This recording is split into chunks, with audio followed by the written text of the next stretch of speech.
우리가 참 선교는 나를 살리는 길이라 이렇게 제목을 가지고 말씀을 나누는데 진정 이 선교라는 의미는 전도란 것과 같은 의미잖아요.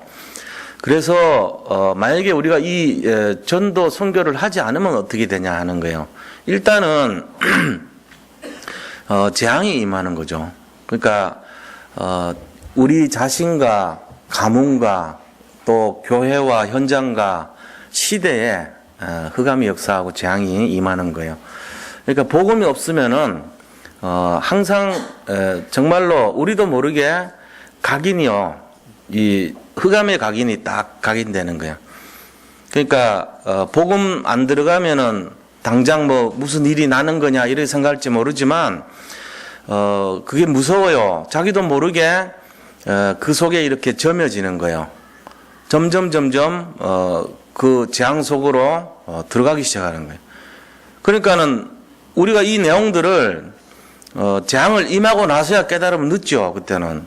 그러니까 그러기 전에 알아야 됩니다. 성경은 왜 성경을 주셨냐면은 그 본보기로 삼고자 교훈으로 삼고자 주셨다고 되어 있어요.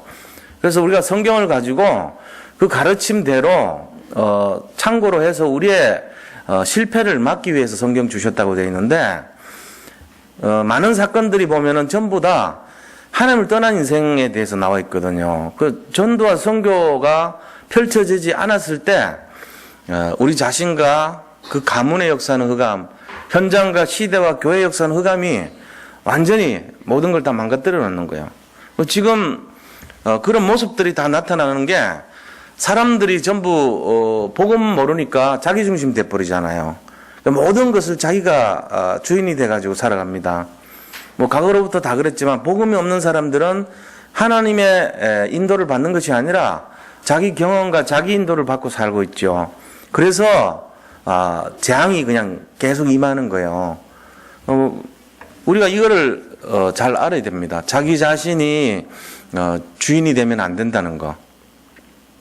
그래서 재앙은 왜 임하냐? 복음이 전해지지 않으면 재앙이 임하게 돼 있어요.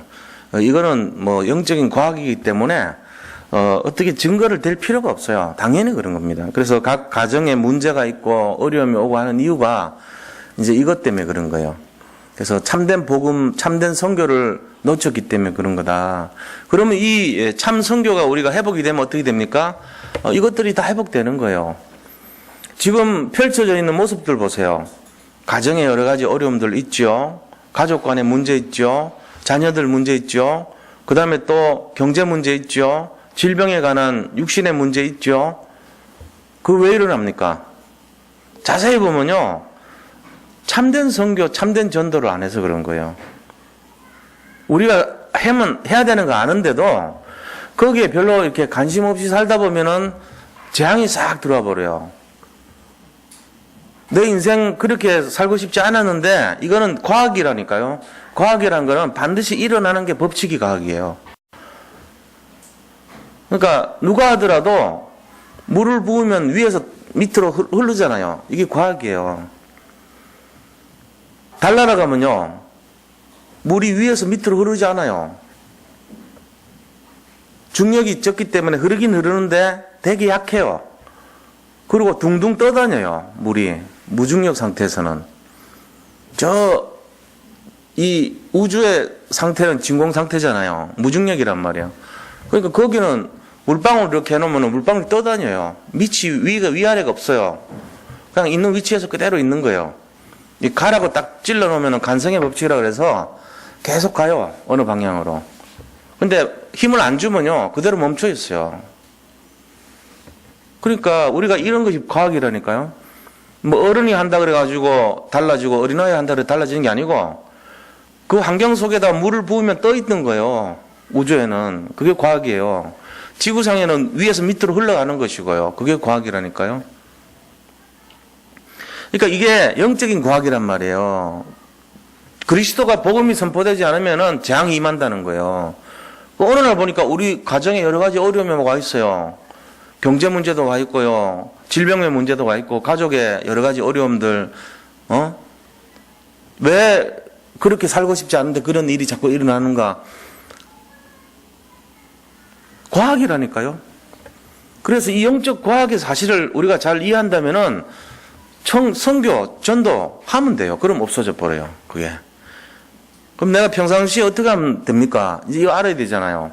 참된 선교, 전도를 어떻게 해야 되냐? 기도하면 돼요. 뭐 가서 떼들고 전하는 게 아니라니까요.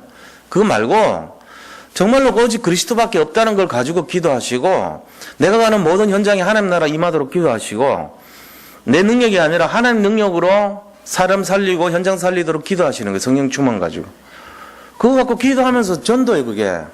사람들이 이게 전도인 줄 몰라요. 진짜 전도는 이거란 말이에요. 참된 선교는 이렇게 하는 거예요. 진정한 사람 살리는 거는요, 우리가 해서 하면 안 돼요. 예를 들어, 잘못 생각하면, 착각하면, 마치 우리가 가서 사람 살리고, 우리가 가서 현장 회복시키고 막 이런 거 같잖아요. 그래가지고, 자칫 잘못하면은, 우리가 막 이렇게 사역해가지고, 양육해가지고, 그 사람들이 회복되고, 치유되고, 응답받는 것 같이 보이잖아요. 그러니까 뭐가 딱 되냐면은, 역시 목사님이 하니까 다르다. 이렇게 얘기가 되는 거예요. 저 전도사님이 확실히 다르다. 이런 식으로 되는 거예요. 틀린 얘기예요, 그거. 그게 아니에요. 목사님이 주의 대변을 해서 하나님이 그 일을 하신 거예요. 전도사님이 하나님의 말씀을 대언해서 하나님이 그 일을 하신 거예요. 그 사람이 한 게 아니에요. 그 목사님, 전도사님이 물론 그 말씀을 대언하는 역사는 했기 때문에 수고는 했지만 그게 그분의 역사가 아니라니까요.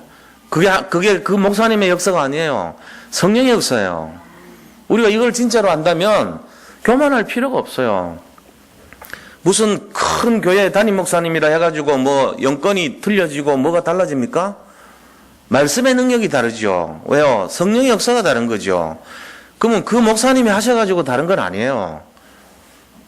그 목사님이 해갖고 달라진 건 아니고 그 목사님이 하셔놓고 기도했겠죠.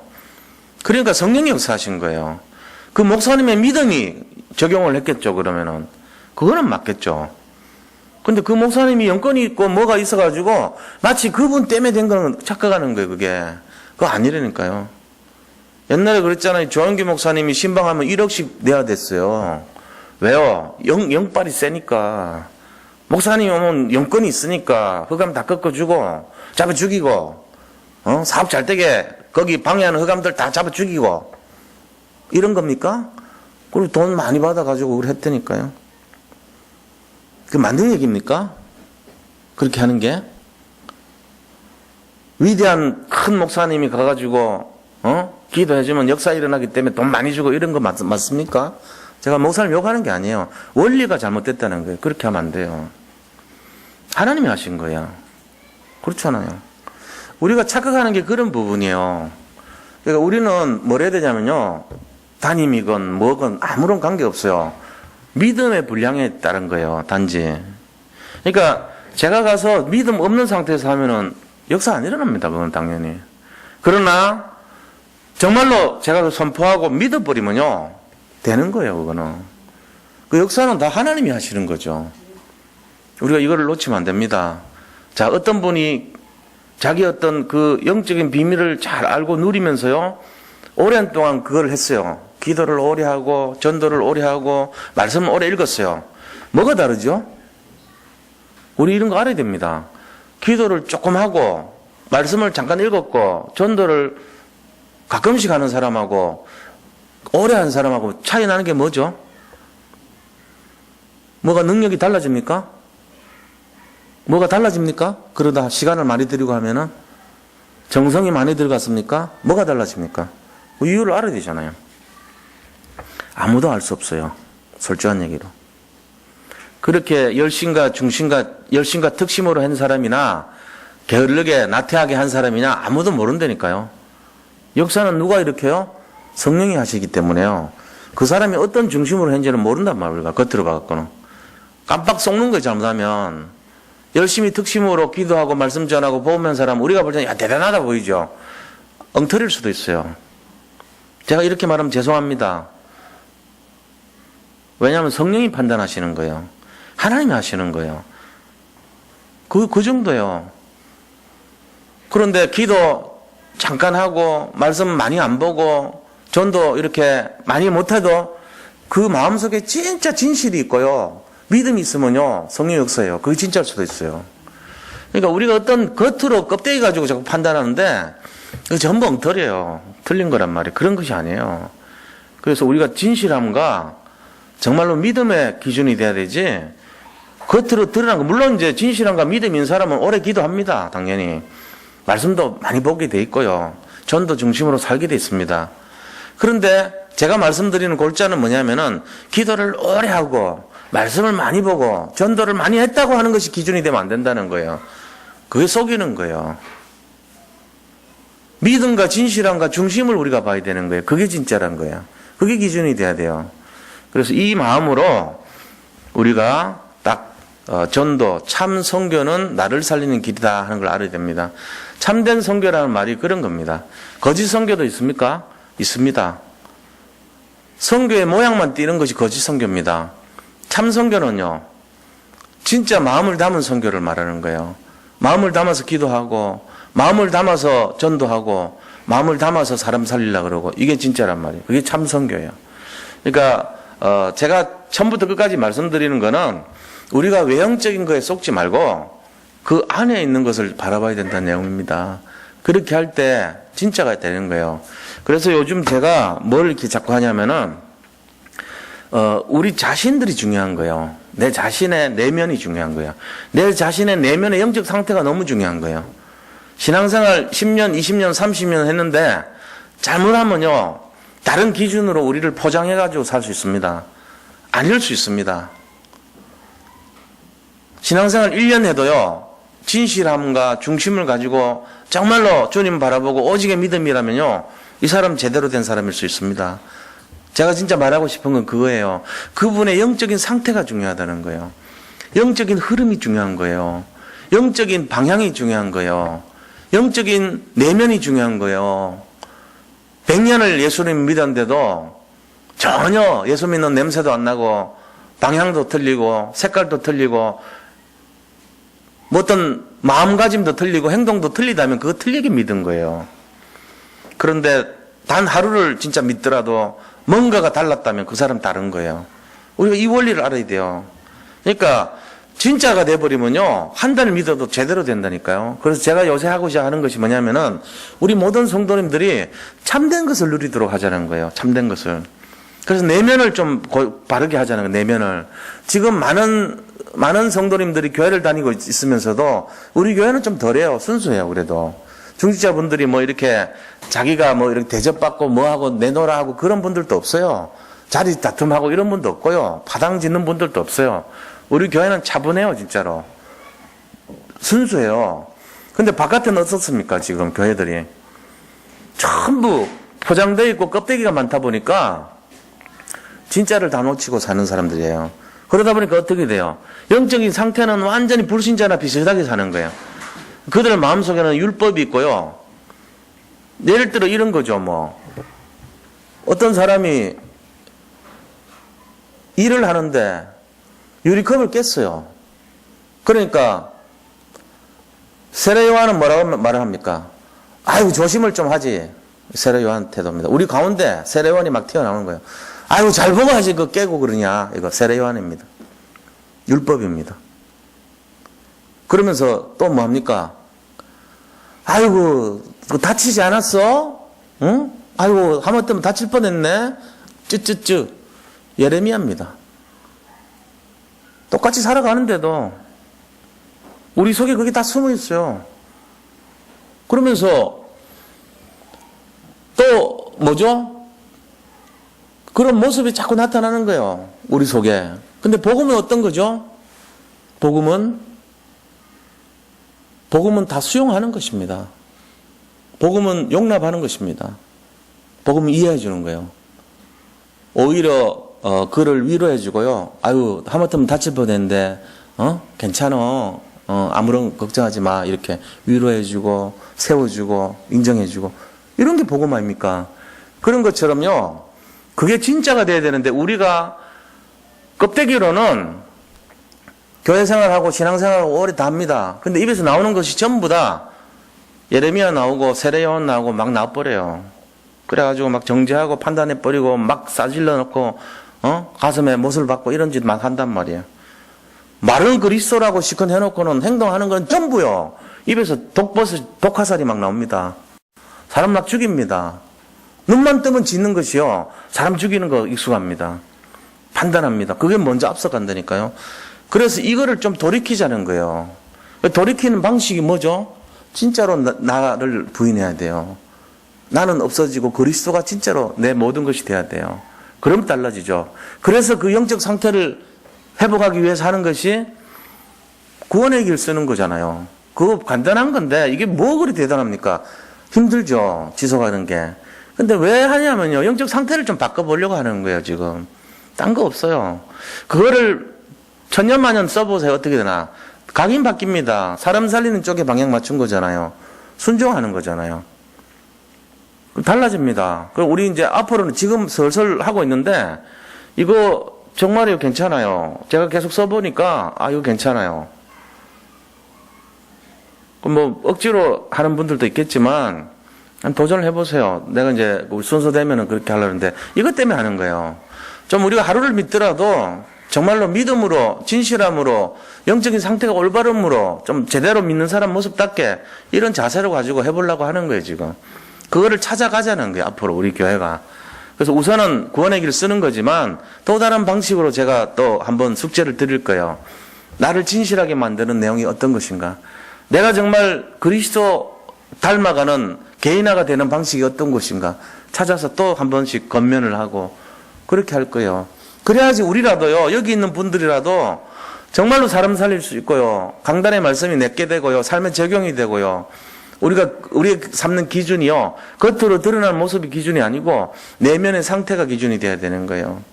교회 안에서 얼마나 훌륭하고 귀한 분들이 많습니까? 그런 분들은요. 어떻게 보면은 인정도 안 받아요. 해놓고도 그냥 누가 한 사람 알아주지도 않아요. 그래도 아무렇지도 않아요. 그런 분들 보면. 내가 보면은 참 감동이 많거든. 그런 거 보면. 그런데 열심히 하고 막 인정받아야 되고 막 이런 사람은 위험한 사람이에요. 할 수 없이 인정해 줍니다. 막 대단합니다 하고 칭찬해 줍니다. 겉으로. 그러면 어떻게 됩니까? 사실 그것도 엉터리죠. 목사님이 그 칭찬해 주면 안 돼요. 세상 말로요. 어떻게 보면 해도 모른 척 못 본 척 해줘야 되는 게 맞아요. 개인적으로는 수고하셨습니다. 이 정도는 맞지만 막 드러내놓고 강단에서 막 축켜 세워주고 이게 더 위험한 거예요. 그 사람 망가뜨리는 거라니까. 그래서 난 옛날에 모르고 그랬어요. 좀 심어주려고 위로해 주려고. 그래가지고 이름까지 불러 세우면서 누가 뭐 대단한 일을 한 것처럼 얘기했어요. 몇 번. 옛날에 여기 말고 다 떠나는 거 있죠. 신기하게. 하나님이 가만 안 놔두더라고. 네 엉터리 짓 하는 거 그거 아니다. 네가 그렇게 말하는 거 네 진실한 거 아니야. 네 사람 망가뜨리는 거야. 이거 딱 보여주시더라고. 놀라운 사실이죠. 난 그걸 깨달았어요. 그래서요. 그 다음부터 사람 축켜 세우는 거 안 합니다. 사람 인정하지 않습니다. 왜요? 당연히 해야 될 일이에요. 우리 장로님들은 뭐라고 얘기하신지 아세요? 장로들은 당연히 해야 되는데 무슨 칭찬이냐 이런 말합니다. 제가 감동 먹습니다. 그게 맞는 거예요. 사실은. 장로님들 태도가 벌써 그러니까 교회가 다르잖아요. 그런 모습이 돼야 되는 게 맞는 거예요. 다 그 일일이 인정받고 그러면 틀린 거죠. 제가 오늘 말씀드린 거 잘 이해하셔야 됩니다. 이게 오늘 설교보다 훨씬 낫는 얘기 하는 거예요. 진실하시기 바랍니다. 믿음의 사람이 되시기 바랍니다. 겉으로 보는 게 아니고 내면의 세계가 중요합니다. 영적인 상태를 올바르게 하시기 바랍니다. 영적인 흐름이 바르게 가기를 바랍니다. 그게 진짜입니다. 정말 진짜로 선교하시기 바랍니다. 진짜로 기도하시기 바랍니다. 정말로 믿으시기 바랍니다. 이게 다예요. 이것만 이대로 살면 다 끝나는 거예요, 진짜로. 근데 우리가 껍데기 너무 많이 쏘가요, 껍데기에. 그거 다 버리면 좋겠어요, 저는. 진짜로. 그거 아니에요. 그 형식적인 거예요, 다. 그래서 오늘 본문은 뭐냐면요. 꿈에 대한 겁니다. 이 꿈이란 게 사람이 밤에 이렇게 꾸는 그 꿈이 아니에요. 그 꿈이 아니고 비전을 말하는 거예요. 하나님과 약속을 말하는 거예요. 언약을 말하는 겁니다. 그래서 첫 번째로 이 꿈은 어떤 꿈이냐면 하나님께서 주신 꿈이에요. 요셉에게 하나님이 꿈을 줬어요. 그 꿈을 줬는데 이 꿈이란 거는 앞으로 일어날 일에 대한 하나님 계획을 보여주신 거예요. 그 꿈의 내용이 뭡니까? 5절에 보니까 뭐라고 되어 있습니까? 요셉이 꿈을 꾸고 자기 형들에게 말하며 이랬습니다. 요셉이 말한 그 꿈은요, 바로 하나님의 계시예요. 앞으로 일어날 일에 대한 비전을 보여준 거거든요. 그렇게 하면서 형들에게 그 꿈을 얘기하니까 형들이 미워합니다. 안 그래도 요셉은 형들의 잘못을 일러 바쳤어요. 그 6절에서 7절 보니까 전부 다 그 곡식단이 요셉의 곡식단을 주변에서 전부 다 절을 하더라 이런 말하니까 얼마나 기분 나쁩니까? 안 그래도 이 고자질을 잘해가지고 요셉에 대한 정말 응어리가 있어요. 그리고 요셉이 또 늦게 이렇게 라헬의 아들로서 엄마 잃고 나서 불쌍하다고 비단 옷을 때때옷을 입혔단 말이에요. 그러니까 형들은 누추한 남노한 옷 입혀주고 요셉만 이쁜 옷 입혀주니까 얼마나 시기 질투를 받겠어요. 그런 상황인데 꿈까지 얘기하니까 정말로 막 미워 죽겠는 거예요, 이게. 그런 상황이거든요. 자, 이런 상황 속에서 아버지는 어떻게 했습니까? 야단을 쳤죠. 야, 정말 네 말처럼 엄마 아빠와 형들이 니한테 절을 한단 말이냐? 이러면서 야단을 쳤어요. 어떻게 그런 말을 할 수 있냐? 이러면서. 그런데 진실은 뭡니까? 11절이에요. 그러나 야곱은 요셉의 말을 마음에 간직하였더라. 간직했다는 거예요. 그러니까 진짜는 우리가 알 수 없어요. 겉으로는 사람이 무슨 얘기를 하더라도 그 사람의 속마음은 딴 데 있을 수가 있거든요. 눈은 이쪽을 쳐다보면서 계산은 여기를 보고 할 수가 있다고, 사람이. 야곱이 지금 그랬어요. 아, 요 녀석 봐라. 하나님이 꿈이라고 얘기하는데 여기 뭐가 있지 않겠냐, 이런 마음을 딱 간직했다는 거예요. 야단은 쳤지만 그 야단 잘 치는 거죠. 저도 이제 군대 생활을 해가지고 아는데 일부러 야단 쳐줘요. 왜 그러냐면요, 이 위에 있는 상관이 야단 안 쳐주면요, 그 사람 밑에 있는 사람이 더 힘들어집니다. 야단을 쳐주는 거는 밑에 있는 사람들이 야단 칠 거를 막아주는 거예요. 일종의 방어 역할을 하는 거예요. 약간 좀 약하게 야단을 쳐줌으로써 그거 갖고 두 번 다시 시비를 안 걸도록 만들어주는 그런 역할이거든요. 그 아버지가 형들 보는 데서 요셉을 야단을 쳐주는 거예요. 야곱을. 요셉을요. 그러니까 야단을 쳐주면 어떻게 됩니까? 그 형들이 요셉을 시비 걸지 못하죠. 아버지가 이미 야단 쳤기 때문에. 그렇게 하는 거예요, 지금. 그러나 그 말씀을 잡았다는 거죠. 자, 우리가 이거를 잘 봐야 돼요. 하나님이 주신 꿈과 계시는요, 어떻게 되죠? 반드시 성취됩니다. 오늘 이 말씀에요, 핵심이 뭐냐면요, 이거예요. 하나님이 보여주신 꿈은 반드시 성취된다는 거예요. 현실은 어떻습니까? 아, 이제 형들한테 팔려가고 뭐 온갖 고난을 다 당하잖아요. 근데 하나님이 주신 꿈, 언약, 비전은 반드시 성취된다는 거. 우리가 이걸 잡아야 돼요. 그래서 두 번째로, 큰 두 번째입니다. 고난 속에 성취되는 꿈입니다. 고난처럼 보이지만요, 꿈을 이루는 과정이에요, 이게 전부 다. 지금 혹시 우리 속에도 여러 가지 어려움들 있을 수 있잖아요. 하나님이 믿음의 사람들의 개인과 가문과 현장과 교회와 그 나라를 틀리게 하겠습니까? 그렇지 않습니다. 하나님께서 참으로 믿는 의인들이 있는 지역과 현장은요, 반드시 응답을 주게 돼 있는 거예요. 그 사람 한 사람 때문에 다 살아나요, 가문이. 우리가 이거를 잘 이해를 하시고, 내 한 사람 때문에 지금 눈앞에 보이는 거 별로 없는 것 같고 오히려 점점 어려움을 당하는 것 같지만요, 그게 나중에는 보면요, 전체적인 그림을 그려나가는데 보면은 전체를 이뤄가는 퍼즐 한 조각이었어요. 그 뭐 다른 거 속을 필요가 없어요. 왜냐하면 그 부분이 있어야 돼요. 전체 퍼즐 속에 지금은 고난을 당하는 퍼즐이지 그게 없으면 안 돼요. 그게 있어야 그림이 완성이 되는 거예요. 내 인생의 언약의 여정을 이뤄가는 이 그림 속에 고난이라는 그림을 이뤄가는 거예요, 지금. 그걸 이해하시고 바라봐야 돼요. 하나님은 나한테 전체 그림을 보여주셨단 말이에요. 딱 꿈을 보여주신 거예요. 근데 그 조각조각 되는 사건과 문제는요, 그 속에 숨어 있어야 돼요. 그거 없어야 된다고 빼버리면 어떻게 됩니까? 그림이 완성이 안 되는 거예요. 근데 우리 자신들은요, 아, 이거는 요렇게 좀 잘랐으면 좋겠고, 이거는 요렇게 좀 없앴으면 좋겠고, 요 부분은 안 했으면 좋겠다는데, 그러면 일이 안 돼요. 요셉이 지금 당한 고난을 보시는데, 요셉이 안 팔려고 하면 일이 안 돼요. 요셉이 가가지고, 거기서 보디발 집에 안 들어가면 일이 안 되는 거예요. 보디발 집에 들어갔더라도 가정총무 안 되면 경제를 배울 수가 없어요. 언어를 배울 수가 없는 거예요. 그리고 보디발 안에 유혹에 모함을 받아가지고 억울하게 감옥 들어갔지만 감옥 안 들어가면 일이 안 되는 거예요, 지금. 우리는 감옥 안 들어가면 좋겠다, 잘라버리고, 안 팔리면 좋겠다, 잘라버리고, 그 다음에 이 가정총무 안 되면 좋겠다, 잘라버리고, 이러면요, 하나님 계획이 성취 하나도 안 돼요. 우리가 이걸 볼 수 있어야 됩니다. 지금 현재 고난당하는 거 있습니까? 어려움 당합니까? 도저히 막 이거는 감당할 수 없는 그런 시련입니까? 그게 퍼즐 한 조각이라면 어떡하실 겁니까?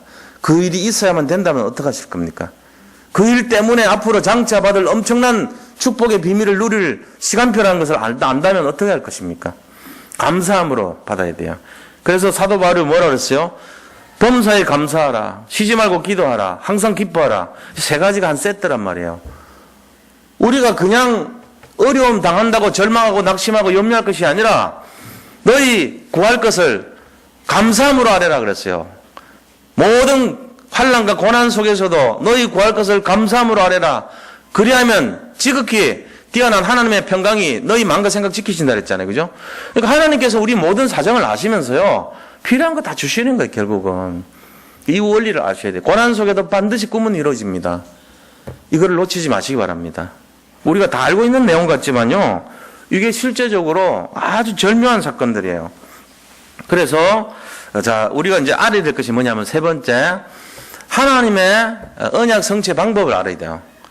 하나님 언약 성취 방법을 한번 들여다보자고요. 어떤 건가? 자, 보세요. 7명 렘넌트들 보세요. 하나같이요. 요셉, 첫 번째 오늘 나온 요셉. 굉장히 어려운 일을 당했죠. 팔려가기도 하고, 은 20냥에 팔려가기도 하고, 그 다음에 또 이 왕따 당하고, 그 다음에 또 뭡니까? 거기서 억울한 누명을 쓰고, 감옥에 들어가고, 이제 이런 일을 겪었잖아요. 흔한 일이 아니에요, 이게. 그러면서 요 모세를 보니까 80세 될 때까지 그냥 아무런 무의미한, 무능력한 그런 인생 삽니다. 굉장히 능력 있는 사람인데 노인이 돼가지고 80세를 먹을 때까지 양치기 하고 있어요. 양치기. 그 다음에 누굽니까? 이 사무엘 보세요. 사무엘 인생이요. 완전히 어릴 때 엄마 떨어져가지고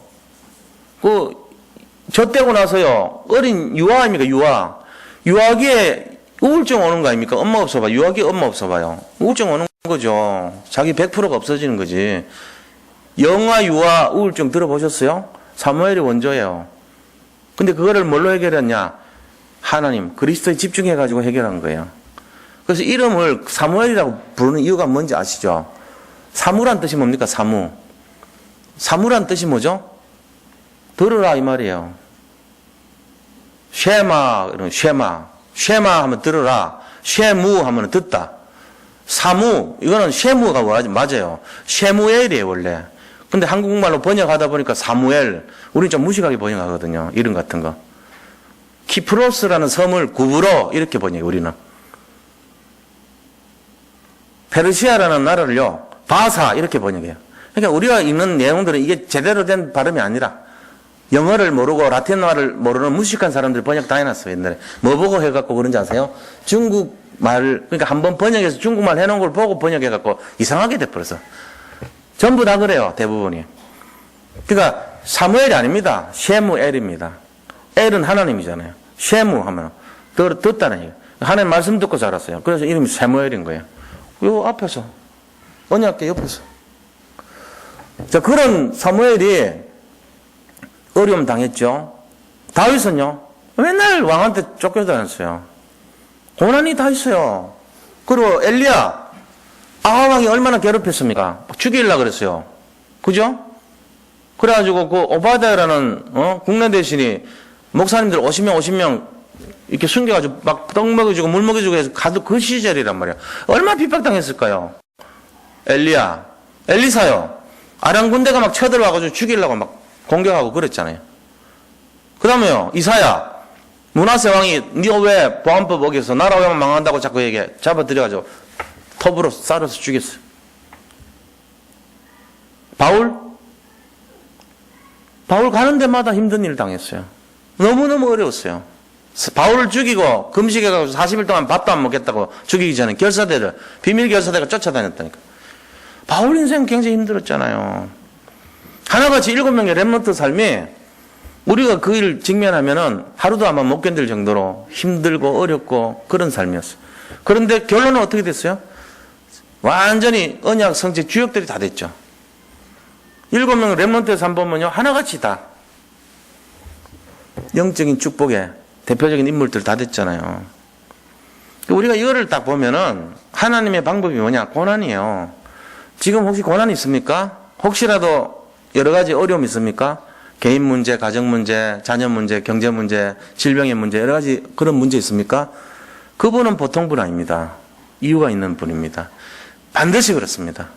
그리스도 안에 있는 분들 중에 이유가 있는 분들은요, 하나같이 이 어려움을 다 겪었어요. 그럼 그때 우리가 해야 될 게 뭐죠? 기도해야 돼요. 하나님의 능력과 힘을 우리 인생에 끌어넣어야 돼요. 7명의 렘넌트들 하나같이 놓치지 않았던 게 기도였어요. 그들은 절망하고 현실 바라보고 좌절한 것이 아니고 오직이란 걸 배우게 된 거예요. 율성 속으로 들어갔어요. 거기서 재창조의 기적의 역사를 체험했던 거예요.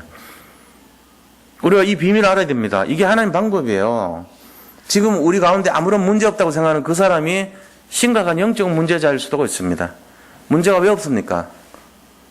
우리가 돈이 많다 그러면 문제 없다고 착각할 수 있거든요. 사실은 영적 문제가 시작된 거예요. 그게 바로. 우리에게 문제가 없다고요. 아, 나는 문제 없어 라고 생각하는 그 사람 진정한 답을 얻었다면, 그리스도 때문에 얻었다면 그건 제대로 된 거죠. 근데 그게 아니고 내 기준으로 생각했을 때, 아, 너무 좋다. 난 너무 응답이 많아. 그래서 문제 없어. 요거는 잘못된 거예요. 살펴봐야 돼요. 기준이 뭐가 돼야 됩니까? 영적인 것이 기준이 돼야 되는 거예요. 그래서요, 믿음과 진실함으로 내면을 살펴봐야 돼요. 영적 상태를. 나의 영적 상태가 지금 잘못됐는데 내 눈앞에 보이는 해결된 것 같은 착각 때문에, 그 현실 때문에 문제 없어 보이면 상태가 잘못된 거예요, 그게. 그걸 잘 분별하셔야 돼요. 우리가 이걸 잘 알아야 돼요. 그래서 하나님의 언약 성취 방법은 고난을 통해 가지고 오직의 비밀을 알도록 합니다. 이유가 뭘까요? 심령이 가난해집니다. 우리가 고난을 주면요, 심령이 가난해지요. 심령이 가난하다는 말이 뭔 말이죠? 내 심령이 갈급해진단 말이에요. 내 심령이 진짜 너무너무 낮아지고 겸손해지고 오직 주님만 바라보게 된다는 갈급한 상태가 되는 거예요. 가난해지는 거예요. 그래서 복음의 가치를 진짜로 잡게 되는 거예요. 하나님이 진짜 원하시는 것은 이 복음의 가치를 발견하고 체험하고 누리는 것인데, 사람들이 자기가 좀 가진 것이 좀 있으면은 성공하거나 돈을 많이 갖거나 뭔가 가진 것이 좀 있다 싶으면요, 관심 점점점 없어집니다. 이상하지요? 관심 없어지기 시작하는 거예요. 이상하지요? 그토록 겸손했고 그토록 주님 바라봤던 그 사람 믿음이 온데간데 없이 사라져 버려요. 그게 인간이에요. 심령이 가난해지지 않아요. 부자가 돼버려요, 갑자기. 그 하나님 필요 없다 그럽니다. 내 주먹과 내 머리와 내 잔머리 가지고도 충분히 살 수 있어. 이래놓습니다. 그러니까 안 되는 거, 이게. 그래서 오늘, 고난이 어떤 거냐? 축복의 통로입니다, 고난은. 고난은 모든 것을 이루는 길잡이가 되는 것입니다. 모든 것을 성취하는 첫 출발이 되는 것입니다. 고난 오는 걸 두려워하지 마세요. 저는요, 어떤 면에서는 좀 정말로 사역 제대로 하는 사람들은요, 한번 고난 겪어봐야 돼요. 그거 맞다고 봅니다. 고난을 모르고 어떻게 남을 이해합니까? 고난이 없이 어떻게 겸손을 배웁니까? 고난이 없이 어떻게 심령이 가난한 것을 배울 수가 있습니까? 절박한 상황이 돼봐야지 알죠. 한 번은 그 길을 걸어가 봐야지요. 주님과 동행하는 비밀을 알지요. 주님과 정말로 눈물 젖은 빵을 먹을 때야 우리가 그 삶의 가치를 제대로 발견하지요. 마찬가지예요. 자, 결론을 말씀드리겠습니다. 결론이 뭡니까? 결론이라는 것은요, 우리가 딴 것이요, 아니에요. 꿈. 하나님이 주신 꿈은 반드시 성취된다는 믿음을 가져야 된다는 거예요. 주님이 주신 것은 반드시 성취돼요. 그래서 디트로이트 가면요, 저 디트로이트 가봤어요. 그 자동차 있는 데 아닙니까? 그죠? 그 옆이 이제 미니아폴리스라는 쪽인데 북쪽이에요. 굉장히 추워요. 디트로이트도 가니까 춥더라고, 그때. 그래가지고, 가는데 거기에 포드 자동차 회사가 있어요, 거기에. 저도 이제 그때 출장 가느라고 갔는데, 이렇게 포드 자동차 회사 한쪽 구석에 보면요, 이 모퉁이에 이런 글귀가 있어요. 그래서 포드하고 그 부인의 사진이 걸려 있습니다. 근데 그 옆에 글이 섞여 있는데 뭐라고 되냐면은, 내 남편 포드는 믿음으로 꿈꾸는 자이고, 포드 안에 나는 믿음으로 기도하는 자였다. 이렇게 기록되어 있어요. 포드는 믿음으로 꿈꾸는 자였고, 그 안에는요, 믿음으로 기도하는 자였다는 거예요. 그러니까 우리가 꿈이나 이 기도나 믿음이 필요한 거예요. 그게 다 응답이 되는 거죠. 꿈꾸는 자의 응답은요, 기도로 이루어집니다. 근데 무슨 기도입니까? 불신앙의 기도는 안 됩니다. 믿음의 기도예요. 반드시 꿈은 이루어진다는 거예요. 반드시 응답이 된다는 거예요. 그거를 잡고 하셔야 돼요. 그래서 믿음의 강구, 의인의 강구와 마찬가지로 믿음의 강구는요, 역사하는 힘이 다른 것입니다. 믿지 않고 구하는 것도요, 응답은 되지만 틀린 응답 와요. 그건 아니에요. 우리가 자꾸 불신앙하면서 이렇게 하면 안 되게 돼 있어요. 하나님이 불가능해 보일지라도 반드시 된다는 믿음 가지고 하면 되게 돼 있는 거예요. 이거를 배우시기 바랍니다. 두 번째는요, 자, 요셉의 고난의 가정, 언약의 여정을 우리가 잘 배우시기 바랍니다. 응답이 오는 가정 속에 모든 것이 합력하여 선을 이룰 때는요, 하나님께서 그 한 가정마다 반드시 다 필요해서 주신 거예요. 그러니까 이유가 있는 것이다. 어찌 이유가 없겠습니까? 요셉이 감옥에 간 것이 어찌 이유가 없겠습니까? 요셉이 달려간 것이 어찌 이유가 없겠습니까? 이유가 있는 거예요. 하나님의 계획, 하나님의 의도하심, 작정하심이 뭔가를 우리는 모릅니다. 그런데 하나님께서 하신다면은 믿음의 사람이 당한 것이라면 맞는 거예요, 그거는. 그렇게 인정하셔야 돼요. 그래서 범사, 모든 일에 감사하라는 거예요. 이유 따지지 말고 모든 것을 기뻐하라는 거예요. 따지지 말고 모든 것을 기도하라는 거예요. 이유 여하를 막론하고 이걸 배워야 되는 것입니다. 그래서 어떻게 해야 되는 것이 맞냐? 하나님과 소통해야 돼요. 소통이 제일 중요한 거예요. 소통 중에 제일 중요한 소통이 뭔지 아세요? 영적 소통입니다. 세상과 소통하는 건 별 의미 없어요. 사장님하고 소통하는 거 별 중요하지 않아요.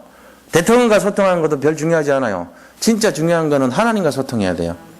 제일 중요한 거 영적 소통인 거예요. 그래서 영적인 소통을 버려두고 세상 소통하려고 애쓰는 것이 지금 불신자들의 모습입니다. 그들에게 영적 소통을 얘기해도 별로 가치를 못 느낍니다. 이거를 우리가 잘 전달해 줘야 되는 거예요. 네, 이번 주일 메시지가 뭐냐? 영적 소통에 대한 거예요. 소통이 중요하거든요. 올바른 소통 안 되면요, 올바른 소통 안 된 첫 번째 사건이 어디 나와요? 창세기 11장 사건이에요. 소통이 안 돼가지고 일어난 사건이 전 세계로 흩어졌어요. 말 언어가 혼잡해가지고 바벨이라 했어요. 그러니까 하나가 안 되니까 다 흩어져 버렸어요. 소통이 안 되면요, 전부 다 뭘 하는지 못 알아듣습니다. 소통이 중요합니다. 그 중에 가장 중요한 소통은 영적 소통입니다.